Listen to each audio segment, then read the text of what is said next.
मारी खबर। राम राम, आप देख रहे हो मारी बोली मारी खबर। मैं आपका साथ तेज नैन मोर और आगे इस बुलेटिन में आपने दिखावांगे हरियाणा की सारी छोटी बड़ी खबर हरियाणवी बोली में, ठेठ हरियाणवी अंदाज में। आज की शुरुआत करांगे बड़ी खबर तक, जो कुछ देर पहला एक बड़ा फैसला होया है।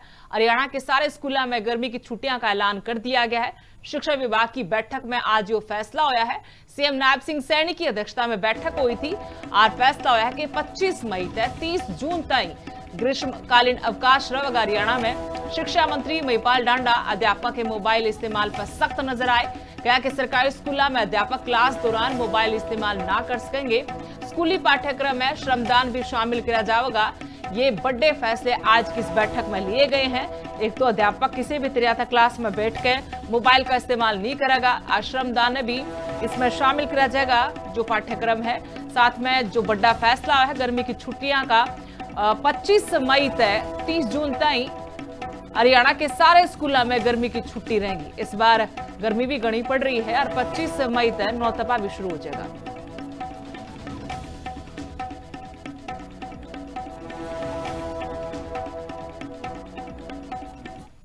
और पंचकुला में विश्व मधुमक्खी दिवस पर कार्यक्रम का आयोजन किया गया। मुख्यमंत्री नायब सिंह सैनी खुद इस कार्यक्रम में पहुंचे। आज जो स्टॉल लग रहे थे उनका भी मुख्यमंत्री ने निरीक्षण किया। मधुमक्खी पालका तक बातचीत भी मुख्यमंत्री ने करी और कहा कि शहद ई भावांतर योजना में शामिल कर लिया गया है। जज्जर के विनय की स्टॉल पर पहुंचे मुख्यमंत्री तो उड़त है शहद भी खरीदा। 30 किसाना खात्या में 1 करोड़ तक गणे के रुपये गले हैं। कृषि मंत्री श्याम सिंह राणा भी उनके साथ मौजूद रहे। हमने 16 अगस्त 2025 को इसी पंचकुला की पवित्र भूमि पर यह घोषणा की थी कि हम मधुमक्खी पालक किसान को भी इस भावांतर भरपाई योजना के साथ जोड़ने का काम ये हरियाणा सरकार करेगी। और साथियों, मुझे खुशी है कि आज आप सबको विश्व मधुमक्खी दिवस के अवसर पर उसका लाभ भी आज आप तक पहुंचेगा। साथियों, ये बहुत महत्वपूर्ण दिवस है, हम सब जानते हैं। साथियों, ये धरती पर जीवन को बचाने के लिए ये किया जा रहा प्रयास, साथियों, एक बड़ा प्रयास है। और कैबिनेट मंत्री विपुल गोयल ने आज पंजाब हरियाणा हाईकोर्ट तक झटका ला किया है। चुनाव याचिका पर कहा कि पूरी सुनवाई करी जाएगी। हाईकोर्ट ने विपुल गोयल की याचिका खारिज करने की जो मांग थी वह ठुकरा दी है। याचिका में धार्मिक अपील और ईवीएम बैटरी पर सवाल उठाए गए थे याचिकाकर्ता की तरफ से। और पिटीशन के कुछ मुद्दों पर कहा कि सुनवाई बहुत जरूरी है। गणे बड़े आरोप लगा रखे हैं और इस करके इस मामले की पूरी सुनवाई होना बहुत जरूरी है। 29 मई ने इस मामले की अगली सुनवाई होगी।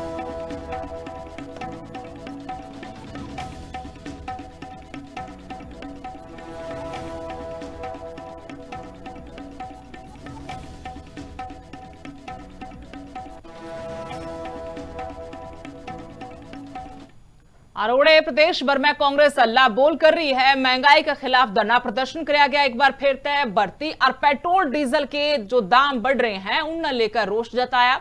कार्यकर्ता इकट्ठे हुए थे। इन्हें ने राष्ट्रपति का नाम ज्ञापन भी सौंपा है। रोजगार और नीट परीक्षा पर सरकार पर सवाल उठाए हैं। लगातार कांग्रेस सड़कों पर उतरकर रोष प्रदर्शन कर रही है। गुरुग्राम, फरीदाबाद, सिरसा, जींद, अनू की तस्वीर आपने दिखा रहे हैं। अलग अलग शहर की तस्वीर है।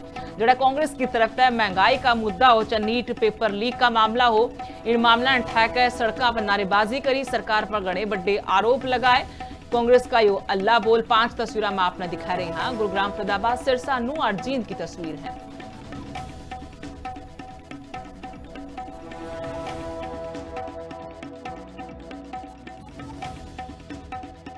दिन प्रतिदिन महंगाई बढ़ती जा रही है। डीजल पेट्रोल का भी 4-5 दिन पहले रेट बढ़ाया। कल आपने सुना होगा, कल भी 80-90 पैसे बढ़ा दिया। इनको आदत पड़ रही है कि डेली बढ़ाने की, लेकिन हम कांग्रेस जन जो प्रदर्शन कर रहे हैं पूरे प्रदेश में, हमें लगता है कि इसमें ब्रेक लग जाएगा। अब नीट वाला आपने देखा कि नीट में भी इन्होंने गड़बड़ी कर दी, लीक कर दिया। अब वो फार्म जो लीक हो जाते हैं पेपर, तो उसमें क्या बचेगा बच्चे के लिए? बच्चा 1 साल तक कोचिंग लेता है, इतनी मेहनत करता है और उसके बाद में जरूरी नहीं कि दोबारा वो उस पेपर को क्लियर कर सके। ये कितनी बड़ी दुख की बात है। हम इसके विरोध में पूरी तरीका से जितने कांग्रेस जन है आपके सामने हैं, हम विरोध करते रहेंगे जब तक हमारे को न्याय नहीं मिलेगा। और ये डीजल पेट्रोल की कीमतें वापस लें। महंगाई की बहुत भारी मार हम लोगों के ऊपर पड़ने वाली है। उन्होंने पार्लियामेंट में भी कहा था कि सरकार इसकी तैयारी करे, लेकिन सरकार ने इसकी कोई तैयारी नहीं करी। पूरे देश में कांग्रेस जन प्रदर्शन कर रहे हैं और अपनी बात को उठा रहे हैं। नीट का पेपर जैसे अभी लीक हुआ, लगातार नीट का पेपर पिछले साल भी लीक हुआ, इस साल भी लीक हुआ और आज तक सैकड़ों से ऊपर सेंट्रल गवर्नमेंट के पेपर लीक हो चुके हैं। हमारी मांग है सरकार से कि धर्मेंद्र प्रधान जो एजुकेशन मिनिस्टर है वो जल्द से जल्द या तो रिजाइन दे, अगर वो रिजाइन ना दे तो उसे बर्खास्त किया जाए। पूरे हरियाणा के हर जिलों के अंदर नीट की पेपर की जो लीक हुआ, जो धांधली हुई, 22 लाख विद्यार्थियों के साथ जो धोखा हुआ, 5 विद्यार्थी सुसाइड कर चुके हैं। हमारी सबकी भावना, संवेदना उनके साथ है, उनके परिवारों के साथ है। एक तो वो मुद्दा है नीट का सबसे बड़ा, साथ में एक महत्वपूर्ण मुद्दा है गरीबों के ऊपर जो मार हो रही है, डीजल, पेट्रोल, सीएनजी और सिलेंडर्स के जो रेट बढ़ाए गए हैं, इन सब के विरोध के अंदर कांग्रेस पार्टी पूरे देश के अंदर और हरियाणा के अंदर हम ये प्रदर्शन कर रहे हैं। कानून व्यवस्था का दिवालिया निकल चुका है, बहन बेटी सुरक्षित नहीं है, सरेआम हत्या, अपहरण, डकैती, बलात्कार घटनाएं हो रही हैं, गरीब आदमी का दाल रोटी खाना मुश्किल हो गया है। इसलिए हम सभी जिलों के अंदर ये मांग कर रहे हैं कि तत्काल ऐसी सरकार को बर्खास्त करना चाहिए, सरकार के खिलाफ एक्शन लेना चाहिए। मैं आपको ये भी बता दूं कि इस हरियाणा के अंदर बीजेपी से लोहा लेने की शक्ति कांग्रेस पार्टी के पास है, और वो भी तब है जब कांग्रेस इकट्ठा हो और कांग्रेस के साथ लोगों का समूह जुड़ के चले, और ये चलेगा।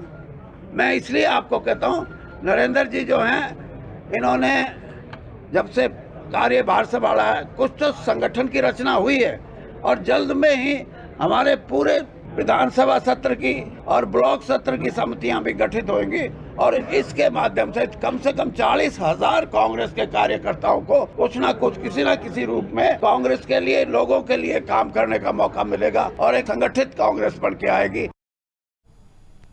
और कांग्रेस की सांसद कुमारी सैलजा ने बीजेपी पर निशाना साधा है। नीट पेपर लीक और परीक्षा रद्द होने की घटना पर बयान दिया है। क्या सरकार देश की परीक्षा व्यवस्था संभालने में पूरी तरह तक फेल रही? बेरोजगार युवा के रोजगार खातिर प्राथमिकता तक काम होना चाहिए था, पर सरकार ऐसा नहीं करती।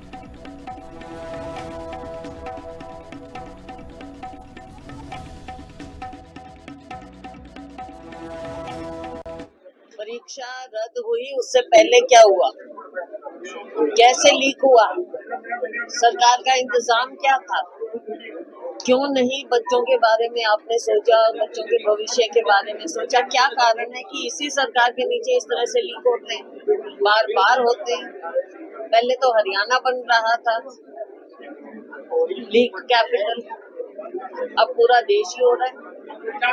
ये सरकार विपक्ष को तो बोल देती है कि आप राजनीति कर रहे हैं, लेकिन राजनीति करने का मकसद नहीं, जिम्मेवारी भी होती है। ये मामले पूरी तरह से उठने चाहिए। आप देखते हो कैसे गर्मी में बच्चे दोबारा से अब इम्तिहान देंगे, बच्चे प्रोटेस्ट कर रहे हैं, धरने जुलूस करने पर जो उनका काम का टाइम है, पढ़ाई का टाइम है, आप उनको फिर से ऐसे उसमें जंजाल में फंसा के रख दिया है। ना शिक्षा है ना नौकरियां। और आज हरियाणा में मेडिकल स्टोर बंद रखे गए, हड़ताल करी गई। ऑनलाइन दवाई बिक्री का विरोध में यह हड़ताल बुलाई गई थी। सोनीपत में दुकाना का बैर पोस्टर भी लाए गए। दवाई खरीदने में लोगों ने परेशानी भी हुई है। प्रदेश में करीब 20,000 मेडिकल स्टोर्स हैं। गुरुग्राम, पंचकुला समेत कई जिला में असर थोड़ा कम देखने को मिला। हालांकि कोशिश करी थी, सारा तब बुलावा भी दिया था कि इस हड़ताल में शामिल हो, लेकिन इसका घना असर देखने नहीं मिला।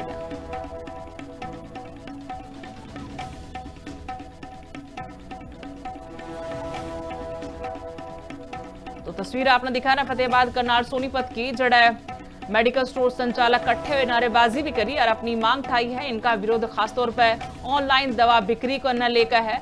हालांकि ने यह भी बात कही कि इससे आम लोगों ने नुकसान है। यूनी बेरा लगता कि जो दवाई नकली है कि असली है, और रेट का भी हेरफेर है।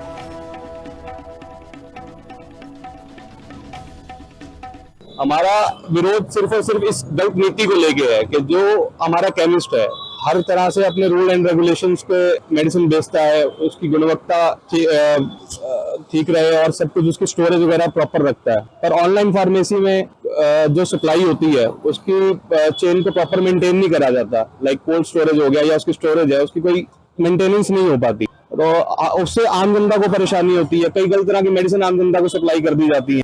तो हमारी हड़ताल ये सिर्फ इस गलत नीति को लेके है और आम जनता के लिए।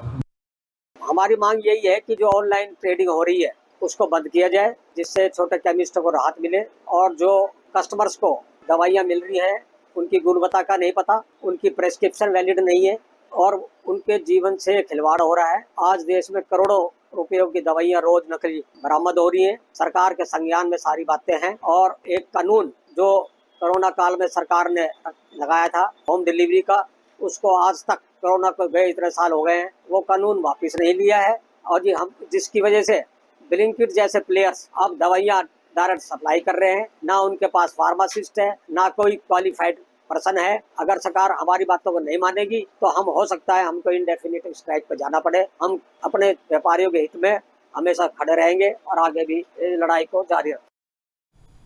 कैबिनेट मंत्री अनिल विज बिजली कर्मचारियों का प्रदर्शन चल रहा था। ओढ़ा पहुंचे मंत्री अनिल विज ने खुद प्रदर्शनकारियों तय ज्ञापन भी लिया, कर्मचारी से बातचीत करी और आश्वासन भी दिया कि उनकी मांग जो है उन्हें लेकर गंभीरता से विचार करांगे।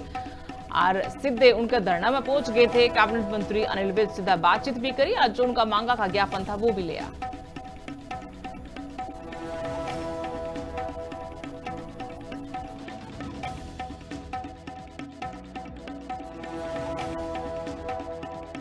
यहाँ जो मुख्य बातें रखी हैं, एक एक्स ग्रेशिया की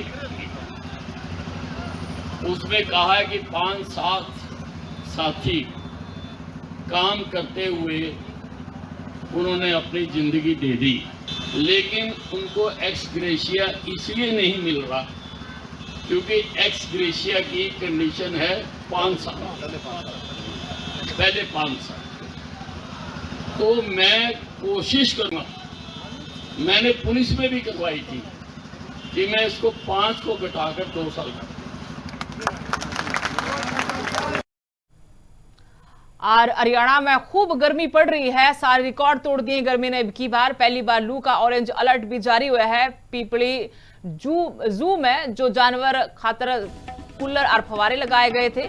रोहतक देश का सबसे गर्म शहरों में शामिल है और एड़ा जो जानवर हैं उनमें भी बहुत घनी दिक्कत आ रही है। कूलर लगाए गए हैं, फवारे लगाए गए ताकि कुछ राहत इन्हें मिले। और रोहतक का जो तापमान था वो सारा प्रदेश में सबसे घना रहा। एड़ा 46.9 डिग्री सेल्सियस तापमान रिकॉर्ड किया गया। 25 मई तक बताया गया है मौसम वैज्ञानिकों की तरफ से कि गर्मी तक कोई राहत नहीं मिलेगी और इसका पाछा भी घनी राहत मिलती नजर नहीं आओगी। नौतपा की भी शुरुआत हो जाएगी। तस्वीर आपने जू की दिखा रहे हैं, जड़ा गर्मी तक बेहाल नजर आ रहे हैं जानवर। गर्मी का प्रकोप लगातार दिन पर दिन बढ़ता जा रहा है और लोगों को गर्मी के कारण जूझना पड़ रहा है। इस समय आप देख सकते हैं बल्लभगढ़ के मेन रोड पर हम मौजूद है और लोगों का यहाँ से आवाजाही रहते तो गर्मी के चलते लोग घरों से बाहर कम निकल रहे हैं और कहीं ना कहीं लोगों को काफी परेशानी का सामना करना पड़ रहा है। आप देख सकते हैं सामने तस्वीरें, लोग गर्मी से बचने के लिए गन्ने का जूस और नींबू की जो शिकंजी है उसका पीते हैं, उससे राहत मिलती है। तो बातचीत भी करते हैं हमारे साथ नींबू शिकंजी वाले भाई साहब। क्या नाम है आपका? धर्मेंद्र सिंह। कैसी गर्मी आपकी बार पड़ रही है? सर इस बात तो बहुत ज्यादा गर्मी पड़ रही है। तो लोग गर्मी से बचने के लिए नींबू पानी पी रहे हैं? नींबू पानी दबा कर पी रहे हैं, खूब नींबू पानी पी रहे हैं। तो आप लोग कैसे अपना बचाव कर रहे हैं गर्मी से? कैसे बचाव कर रहे हैं? गर्मी से बचाव के लिए बस नींबू पानी पी रहे हैं, गन्ने का जूस पी रहे हैं, लोग बेलपत्र का जूस पी रहे हैं। यही है, ये सब जूस पी के अपनी गर्मी बचा रहे हैं। अच्छा, तो ज्यादा गर्मी है? गर्मी इस साल ज्यादा है। अब भाई साहब उनसे बातचीत करेंगे। भाई साहब क्या नाम है आपका? गेंदाराम नाम है जी, होमगार्ड से हूँ मैं। भाई साहब ड्यूटी आप दे रहे हैं, गर्मी पड़ रही है, कैसे बचाव आप कर रहे हैं? देखो ये ईश्वर की समय के अनुसार होता है जी। हर मौसम में कोई गर्मी के टाइम पे गर्मी, सर्दियों के टाइम पे सर्दी, बारिश के टाइम बारिश में, थोड़ा उस टाइम पे तो हर चीज का समय होने के बाद झेलना पड़ता है। आपकी बार कैसे गर्मी पड़ रही है? गर्मी ऐसा लग रहा है आपकी बार कुछ ज्यादा ही उस तादाद में लगने वाली है गर्मी। तो कैसे बचाव कर रहे हैं गर्मी से? बचाव कपड़े अपने से, पानी पी के, नींबू का पानी, सादा पानी पी के अपना टाइम से अपना वो छाया वाया में से करके ही काम कर रहे हैं, जैसे ही काम चल रहा है। बिल्कुल साफ तौर पर कह रहे हैं। भाई साहब से बात कर लें, क्या नाम है आपका? मेरा नाम भी दीपक है। दीपक, गर्मी कैसे पड़ रही है आपके? गर्मी जी अच्छी होती है। तो कैसे बचाव कर रहे हैं गर्मी? पानी पीता हूँ। पानी पी रहे, ज़्यादा दिक्कत है गर्मी में। बिल्कुल, गर्मी से बचने के लोग लगातार नींबू शिकंजी का सेवन कर रहे हैं ताकि गर्मी से बचाव कर सके। और लगातार कहीं ना कहीं मौसम विभाग ने साफ तौर पर अलर्ट भी किया, क्या नाम, लू पड़ेगी और 22 मई तक और कहीं ना कहीं येलो अलर्ट जारी रहेगा। तो लगातार कहीं ना कहीं स्वास्थ्य विभाग भी लोगों से अपील करते हुए नजर आ रहा है कि जिस तरह से घर से बाहर निकले तो अपने सर पर कपड़ा रख कर बाहर निकले और ज़्यादातर पानी पिए। Jitendra Beniwal, living India news, Faridabad.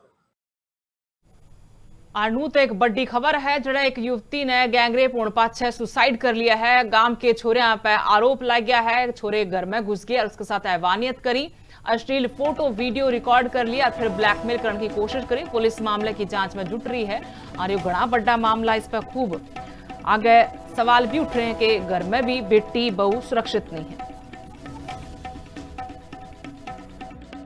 कुल मिलाकर 65 साल की इसकी घरवाली है और ये भी 65 साल का है। ये किसी लड़की के पास में गया हुआ था, तो रात में चार पांच दबंग आए और उन्होंने उस लड़की पे हमला किया। वो तो लड़की ये बोल रही थी कि मेरे को उठा के देर मारा या उल्टा सीधा काम भी किया। तो उसके बाद में फिर वो लड़की ने बताया, ये भाई आया, भाई आने के बाद में फिर वो लड़की इनके सामने रोई।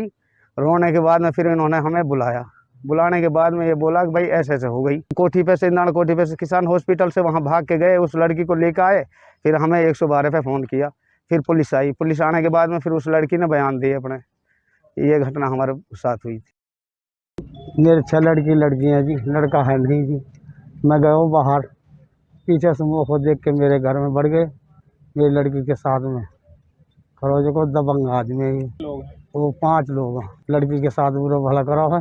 मैं आया हूँ, मूल बताइए, फिर क्या जी, फिर वो लड़की अपने एक्सपायर होगी, खा के गोली खाओ कहा ना खाओ। वो लड़की ने दियो 5 बजे ना दीजिए। जब पीछे 112 नंबर बुलाई, जब वो दाखिल कर दिया हमने अस्पताल में, वो बयान लिए हैं, पुलिस को बयान देगी लड़की। अभी तो भाई ऐसा चाहिए ना आए हैं पोस्टमार्टम के लिए, अभी तो आए ना है जी। और बल्लभगढ़ का सरकारी अस्पताल में बड़ी लापरवाही सामने आई है। फार्मासिस्ट पर प्राइवेट आदमी ते ड्यूटी करवाने के आरोप लागे। फार्मासिस्ट ब्रजेश यादव पर ये आरोप लगे हैं। मामला सामने आंदे स्वास्थ्य विभाग में भी हलचल होगी। ऊपरले अधिकारियों ने रिपोर्ट भेजी जाएगी और पूरा मामला की जांच पड़ताल करी जा रही है।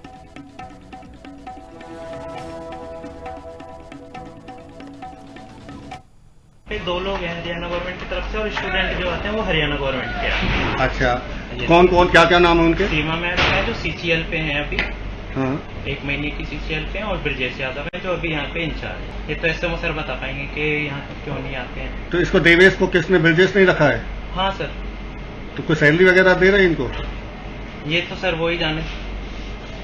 देखिए, ऐसा कि जो देवेश राम का लड़का है, जब उसने पूछताछ की है तो हमारे यहाँ से पहले एज ए ट्रेनिंग फार्मासिस्ट था, वो ट्रेनिंग फार्मासिस्ट कंप्लीट कर चुका है और साथ में उसके बाद में उसको डिग्री मिल गई है। और उसने मुझे बताया, जब मैंने उससे पूछा कि जो ब्रजेश फार्मासिस्ट है, उन्होंने कहा कि हाँ भी आप जाके थोड़ा सा वहाँ देख लो, और और वो खुद वो आई बिना अथॉरिटी के नहीं ले सकते। ब्रजेश क्यों नहीं आता है? ये ब्रजेश से जब भी मैंने ब्रजेश के बारे में पूछा है, वो हमेशा कहीं पर ये पता लगता है कि थोड़ी आया है, कुछ टाइम काम किया, फिर वो चला जाता है। उसके बारे में पहले एक्टिविटी भी हो चुकी है और इसके बारे में चंडीगढ़ में लिखा जा चुका है। और हमारी बोली हमारी खबर में आज इतना है। राम राम।